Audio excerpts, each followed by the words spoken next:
आज हम एक ऐसे सफर के बारे में जानने वाले हैं जो जिंदगी का सबसे बड़ा मौजिज़ा है। एक ऐसा सफर जो दो खलियों के मिलाप से शुरू होकर एक नई जिंदगी को जन्म देता है।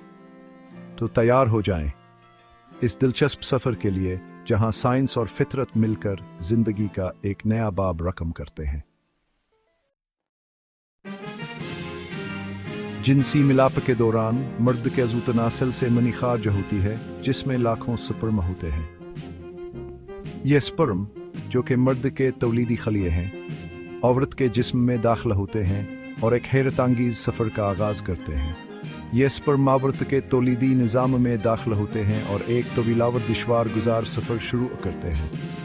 औरत का तौलीदी निज़ाम एक पेचीदा और हैरतअंगीज़ निज़ाम है जहाँ स्पर्म को मुख्तलिफ रकावटों का सामना करना पड़ता है। स्पर्म को औरत के जिस्म में मुख्तलिफ मराहल से गुजरना पड़ता है जिनमें से हर मरहला एक चैलेंज होता है। उनका हदफ होता है औरत का बीज हदानी जहाँ उनका इंतज़ार एक और ख़ास खलिया बैज़ा कर रहा होता है। बैज़ हदानी में पहुँचने के बाद स्पर्म को बैज़ा तक पहुँचने के लिए मज़ीद मेहनत करनी पड़ती है। बैज़ हदानी में मौजूद बैज़ा एक ख़ास खलिया होता है जो कि औरत के तौलीदी निज़ाम का अहम हिस्सा है। लाखों स्पर्म में से सिर्फ चंद सोहिबीज हदानी तक पहुंच पाते हैं और उनमें से भय सिर्फ एक ही खुशनसीब होता है जो बैज़ हमें दाखिल हो पाता है। यह हलमहा बताहम होता है क्योंकि यो हलमहा होता है जब एक नीज़ नंदगी का आगाज़ होता है। स्पर्म और बैज़ा के मिलाप से एक नया खलिया बनता है जो का एक नीज़ नंदगी की बुनियाद रखता है। डीएनए वो हदायत होती हैं जो हर इंसान की इनफरादियत का तयीन करती हैं।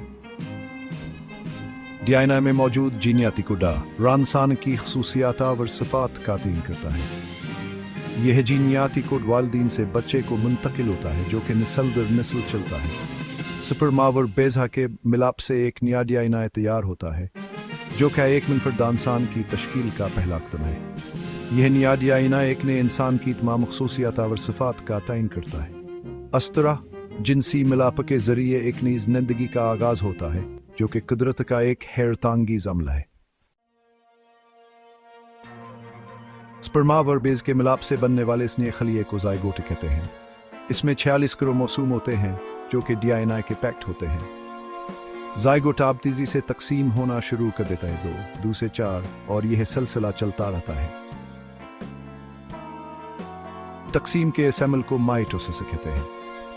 तकरीबन 5 दिनों में ये खलिए एक खोखली गेंद की शक्ल अख्तियार कर लेते हैं जिसे ब्लास्टोस कहते हैं। अब रहम की तरफा तनासफर शुरू करता है। रहम की दीवार से चमकने के बाद ब्लास्टोसिस्टा और रहम के दरमियाना एक खास औज़ू बनना शुरू होता है जिसे प्लेंटा कहते हैं। प्लेंटामा के खून से ग़िज़ायता और ऑक्सीजन लेकर बच्चे तक पहुंचाता है। इम्प्लांटेशन के बाद ब्लास्टोसिस्ट को अब एम्ब्रियो कहा जाता है। यह अगले 8 हफ्तों तक एम्ब्रियोनिक स्टेज में रहेगा। पहले हफ्ते में एम्ब्रियो 3 तहों में तकसीम होता है, एक्टोडर्म, मेसोडर्म और एंडोडर्म। उन तहों से मुख्तलिफ अज़ा और निज़ाम बनते हैं। तीसरे हफ्ते तक एम्ब्रियो का दिल धड़कना शुरू कर देता है। चौथे हफ्ते तक हाथ और पाँव बनना शुरू हो जाते हैं।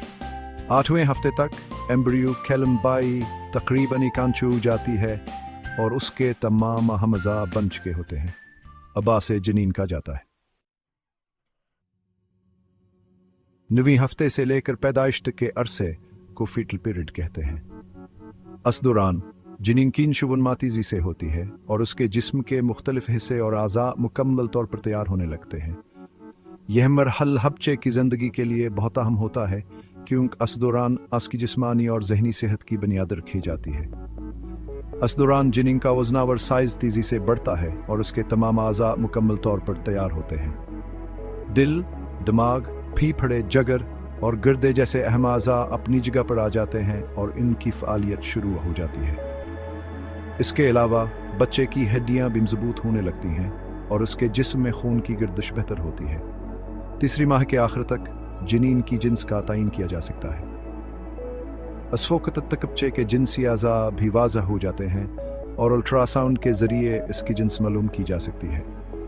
यह हलम हौलदैन के लिए बहुत खुशी का बास होता है क्योंकि वह अपने बच्चे के बारे में मज़ीद जानने के काबिल हो जाते हैं। चौथे माह में माँ अपने बच्चे की हरकत को महसूस करना शुरू कर देती है। ये हरकत बच्चे की सतावर नशोवनमा का एक अहम इशारा होती है। माँ के लिए यह एक जज्बाती इल्मा होता है जब वह पहली बार अपने बच्चे की हरकत को महसूस करती है। यह हरकत बच्चे की जिस्मानी सरगर्मियों और इसकी तवानाई के सतह को जाहिर करती है। छठे माह में जनीन की पलकें के हल जाती हैं और वह रोशनियाँ और अंधेरे में फ़र्क करना शुरू कर देता है। इसके अलावा बच्चे के सुनने की सलाहियत भी बेहतर हो जाती है और वह माँ की आवाज़ और दीगर आवाज़ों को सुनने के काबिल हो जाता है। यह मरहल बच्चे की हसीन शुवनमा के लिए बहुत अहम होता है। 7वें माह में जनीन के फीफड़े मुकम्मल तौर पर तैयार हो जाते हैं। इसके अलावा बच्चे गिल्द भैनर मावर मुलायम हो जाती है और उसके जिस्म पर चर्बी की तरह बनने लगती है। यह चर्बी बच्चे को पैदाइश के बाद गर्म रखने में मदद देती है। 8वें माह में जनीन का वजन तेजी से बढ़ता है और वह पैदाइश की तैयारी शुरू कर देता है। इस दौरान बच्चे की हड्डियां और पट्टे मजीद मजबूत हो जाते हैं और उसकी जिस्मानी ताकत में इजाफा होता है।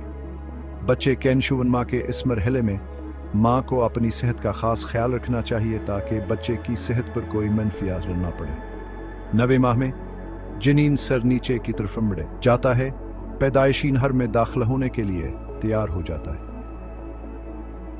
इस वक्त तक बच्चे के तमाम आज़ा मुकम्मल तौर पर तैयार हो चुके होते हैं और वह पैदाइश के लिए तैयार होता है। माँ के लिए यह वक्त बहुत अहम होता है क्योंकि वह अपने बच्चे की आमद के लिए तैयारियां करती है। जनीन के शुवनमा के साथ साथ माँ के जिस्म में बेबहत सी तब्दीलियाँ आती हैं। इस दौरान माँ के जिस्म में हार्मोन्स कैस्ता में तब्दीलियाँ आती हैं जो वासकी जिस्म न्यावर जज्बाती हालत पर असरानंदाज होती हैं। माँ के जिस्म में खून की मकदार बढ़ जाती है और इसके दिल की धड़कन तेज हो जाती है ताकि बच्चे को मुनासिब मकदार में ऑक्सीजन और ग़िज़ायत मिल सके। इसका हिम फैलता है, इसके हार्मोन्स में तब्दीली आती है और इसके दिलावर फेफड़ों पर दबाव बढ़ जाता है। उसके अलावा माँ के जिस्म में पानी की मकदार भी बढ़ जाती है जिसकी वजह से इसके पाँव और टांगों में सूजन हो सकती है। यह तब्दीलियाँ माँ के जिस्म को बच्चे कैंशून माँ के लिए तैयार करती हैं और इसे पैदाइश के अमल के मजबूत बनाती हैं।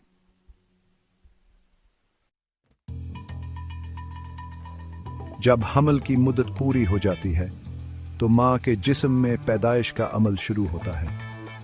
ये एक कुदरती अमल है जो हर औरत के लिए मुख्तलिफ हो सकता है, लेकिन इसका मकसद एक ही होता है, एक नई जिंदगी को दुनिया में लाना। ये अमल 3 मराहिल में मुकम्मल होता है: लेबर, पैदाइश और प्लेंटा पैदाइश। हर मरहला अपने अंदर मुख्तलिफ चैलेंज और खुशियों को समूए होता है और हर एक का अपना अहम किरदार होता है।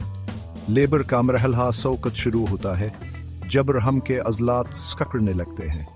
ये सकड़ा बदाई तौर पर हल्के होते हैं लेकिन वक्त के साथ साथ आने केशदता और दौरानी बढ़ता जाता है। ये सकड़ा दर्दनाक हो सकते हैं और इनका दौरानी और शिद्दत बढ़ती जाती है। इस दौरान माँ को मुख्तलिफ किस्म की जिस्मानी और जज्बाती तब्दीलियों का सामना करना पड़ता है। पैदाइश का मरहला सौकत शुरू होता है जब जनीन का सिर पैदाइशी नहर से बाहर आना शुरू हो जाता है। यह लम्हा माँ और बच्चे दोनों के लिए इंतहाई आम होता है। एक बार जब जनीन का सिर बाहर आ जाता है तो बाकी जिस्म आसानी से बाहर आ जाता है। यह मरहला माँ के लिए एक बड़ी राहत का आस बनता है। प्लेंटा की पैदाइश आखिरी मरहला होता है। यह मरहला बच्चे की पैदाइश के बाद होता है और इसमें रहम के अज़लात दोबारा सकते हैं। इस मरहले में रहम के अज़लात दोबारा सकते हैं और प्लेंटा को बाहर निकाल देते हैं। ये अमल माँ के जिस्म को दोबारा अपनी हालत में लाने में मदद करता है। पैदाइश के बाद बच्चा अपनी जिंदगी का एक नया सफ़र शुरू करता है। ये सफ़र इसके लिए एक दुनिया के दरियाफ्त का आगाज़ होता है। वह माँ के जिस्म से बाहर एक आज़ाद इंसान है। इसकी हर सांस, हर हरकत एक नई जिंदगी की इलामत है और इसके वालिदीन के लिए एक नया मिदावर खुशी का बायस बनती है। पैदाइश के बाद माँ और बच्चे दोनों को खुसूसी देखभाल की ज़रूरत होती है। माँ को आराम की ज़रूरत होती है ताकि वह पैदाइश की तकन से बाहर निकल सके। बच्चे को भी खुसूसी देखभाल की ज़रूरत होती है। उसे गर्म रखने, साफ रखने और उसे बाकायदगी से दूध पिलाने की ज़रूरत होती है। पैदाइश के बाद पहले चंद हफ्तों में माँ और बच्चे के दरमियान एक मजबूत रिश्ता इस्तवार होता है। बच्चा माँ की आवाज़, लम्स और खुशबू को पहचानने लगता है। पैदाइश के बाद माँ और बच्चे को बाकाग से डॉक्टर के पास चेकअप के लिए जाना चाहिए ताकि खान की सेहत को यकीनी बनाया जा सके। जिनसी मिलाप से लेकर बच्चे की पैदाइश तक का सफर एक हैरतअंगेज और पेचीदा अमल है। यह कुदरत का एक ऐसा शाहकार है जो हमें जिंदगी के माजिज़े की याद दिलाता है। यह याद रखना ज़रूरी है कि हर हमला और हर पैदाइश मुनफरद होती है। कुछ हमला आसान होते हैं, कुछ मुश्किल। हमें इन तमाम लोगों का शुक्रिया अदा करना चाहिए जो माँ और बच्चे की सेहत और तंदुरुस्ती के लिए काम करते हैं। डॉक्टर्स, नर्सी, दाइयाँ और ख़ानदान के अफराद। Being a neurosurgeon, I've always been fascinated by the intricacies of the human body. But nothing comes close to the miracle of life, the journey from conception to birth. From the union of two cells to the development of a complex human being, every step in this process is awe-inspiring. As we conclude this journey, let us marvel at the wonder that is life and acknowledge the profound responsibility we have to protect and nurture it.